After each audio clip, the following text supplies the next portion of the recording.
ইতালিতে মহিলারা আসলে কি তারা কাজ করতে পারে? যে মহিলারা কিভাবে কাজ করবে? অনেকে বলে যে, "ভাই আমি গার্মেন্টসের কাজ জানি। আমি গার্মেন্টসের ভিসাতে ইতালিতে আসতে চাই। কিংবা অমুক ভিসাতে, তমুক ভিসাতে, হসপিটাল ভিসাতে।" আসলে আপনাদেরকে একটা কথা বলে দেই। এটা মিডল ইস্ট কান্ট্রি না।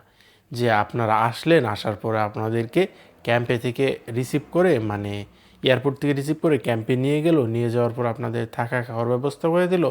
তারপর আপনাদেরকে পরের দিন থেকে আপনাদের কাজে নিয়ে গেলো। আসলে বিষয়টা এরকম না। বিষয়টা আগে বুঝেন। আপনারা যারা মহিলারা আছেন তারা ইতালিতে আসলে তারা থাকবেন কিভাবে? থাকবেন কই? আপনাদের যদি মনেন কোনোভাবে আসলেন, আপনাদের পরিচিত কোনো লোক না থাকলে আপনারা থাকতে পারবেন না। ছেলেদের ক্ষেত্রে আলাদা। ছেলেরা কিন্তু ব্যাচেলার এইখানে ইতালিতে ব্যাচেলার বাসার অভাব নেই। একটা না একটা জায়গায় আসলে একটা না একটা জায়গায় আল্লাহ থাকার ব্যবস্থা করে দিবেই।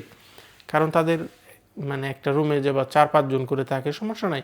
একটা সিট খালি আছে, এমনকি সে একটা যদি ডাবল বেডে যে উপরেও সিট খালি থাকে সে আসতে পারবে।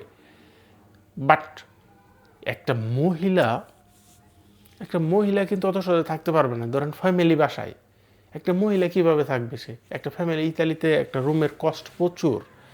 একটা রুম ভাড়া করতে গেলে একটা রুমের পার রুম প্রতি কিন্তু ৬০০ টাকা ভাড়া লাগে। একটা রুমের আপনার ৩ রুমের বাসার প্রায় ১২ থেকে ১৩০০ টাকা ভাড়া থাকে একটা ৩ রুমের বাসা। তারপরে কারেন্ট বিল আছে। এই জন্য আপনার ব্যাচেলার না রাখলে আসলে ফ্যামিলিরা আসলে এই খরচটা চালাইতে পারে না। এই জন্য কিন্তু যারা ফ্যামিলি বাসায় থাকে তারা দেখা গেলো এক রুম নিয়ে তারা ফ্যামিলি থেকে আর ২ রুম ভাড়া দিয়ে দেয়। কারণ এখানে প্রচুর আপনার টাকা খরচ হয়। এখন আপনি যদি মহিলা হন, মহিলাকে সে কই জায়গা দিবে? আর আমি দেখছি যে মহিলাদের আপনার ওইরকম স্কোপ নাই থাকার। ওইরকম স্কোপ নাই থাকার আর আপনার যারা মনে করেন মহিলারা অনেকে মেস বাসা বানিয়ে থাকে এটা অনেক রেয়ার, এটা পাওয়া যায় না আসলে। কারণ মহিলা মেস। আর যে ক্ষেত্রে মনে করেন এইখানে একটা ঝামেলা হলো কি মাইন্ড করবেন না।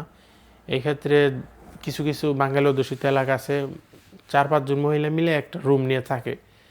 তারা ৪-৫ জনের মধ্যে ৪-৫ জনই আপনার অবৈধ পথে বেছে নেয় মানে অবৈধ কাজ করে। এইটাই হলো ঝামেলা।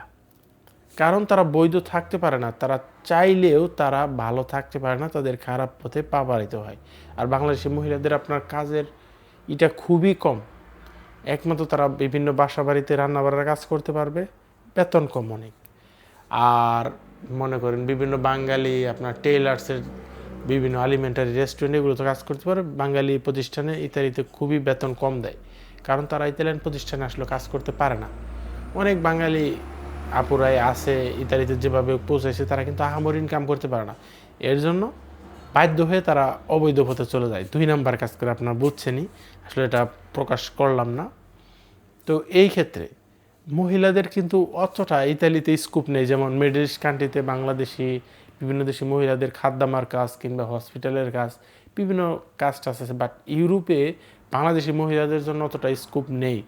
কারণ একটা ইউরোপে আপনি একটা রেস্টুরেন্টে কাজ করতে গেলে ইতালিয়ান ভাষা যদি না জানেন তাহলে আপনাকে তারা দিয়ে কী করবে? এই জন্য যে আপুরা বলেন ভাইয়া, আমাকে অনেকে কমেন্ট করেন যে ভাইয়া আমি ইতালি যেতে চাই, আমি যেতে চাই। আসলে আপনার আইসা করবেনটা কি? আপনাদের কি পরিচিত কোনো লোক থাকে? নিজের মাইন্ডকে একটা প্রশ্ন করেন তো যে আমরা কার কাছে যাব, কি করব? আপনাদের পরিচিত লোক থাকলে সেটা আলাদা বিষয়। আর পরিচিত লোক থাকলে যেন আপনাকে সে বাসায় উঠাবে এমন কোনো কথা না। কারণ মহিলাদের জন্য ইউরোপে খুবই টাফ ব্যাপার।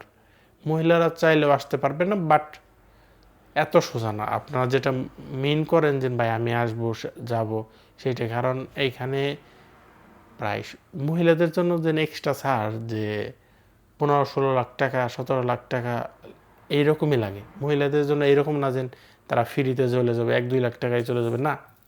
এদের জন্য জর্ডানই ঠিক আছে, কারণ জর্ডানে প্রচুর পরিমাণে মহিলা থাকে। আমি ভিডিওতে দেখি, কারণ জর্ডানে ক্ষেত্রে টাকা লাগে না। এই জন্য আপনাদের বেটার অপশন, আপনারা যারা ভিডিওতে কমেন্ট করেন ভাই মহিলারা কি ফ্রিতে যেতে পারে না, ফ্রির অপশন নেই, তাদের আপনার ইটালি না গিয়ে জর্ডান যাওয়াটাই ভালো, এটা বেটার। কারণ ইতালি এখনও এতটা সস্তা হয় নাই আপনারা যতটা সস্তা মনে করেন। এই জন্য আপনারা যারা মেসেজ করেন যে ভাইয়া আমরা ইতালিতে যাব, ইতালিতে যেতে চাই, এতটাও সহজ না। কারণ এটা ইউরোপ। ইউরোপে আসে আপনার সেটেল হওয়াটা খুবই টাফ ব্যাপার।